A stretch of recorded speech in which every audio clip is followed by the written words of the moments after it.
আমাদেরকে সতর্ক করছেন, হে আমার উম্মত, তোমাদেরকে আল্লাহ মাফ করে দিবেন তোমরা যদি শিরকের পাপ না করো, কুফরি না করো, খালি লা ইলাহা ইল্লাল্লাহ মন থেকে পড়লে আল্লাহ মাফ করে দিবে ইনশাআল্লাহ। 5 ওয়াক্ত নামাজ ঠিক করে পড়ো, জাকাত দাও, রমজানের সওম রাখো, আমিরের আনুগত্য করো, একে অপরের প্রতি মহব্বত রাখো, ইনশাআল্লাহ আল্লাহ তোমাদেরকে মাফ করে দিবেন। কিন্তু তিনি সতর্ক করলেন। নবী সাল্লাল্লাহু আলাইহি ওয়াসাল্লাম বললেন, বাইনা ইয়াদাই সাআহ। এইবার এই হাদিসগুলো একটু ভালো করে শোনেন, আস্তে আস্তে আমি শেষ করছি।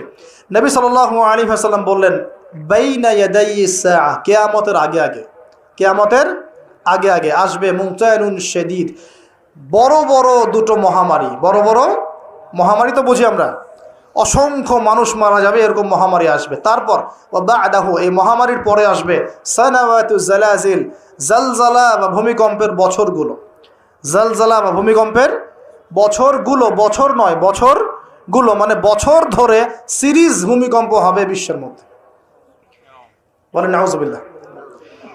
এই পর্যন্ত কি পৃথিবীতে কখনো সিরিজ ভূমিকম্প হয়েছে বছরের পর বছর ধরে?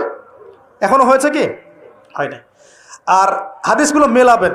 নবীজি বলছেন বাইনা ইয়াদাই সাআহ, কিয়ামতের আগে আগে মুনতায়নুন শাদীদ, মহামারী ছড়াবে, প্রচণ্ড বড় মহামারী।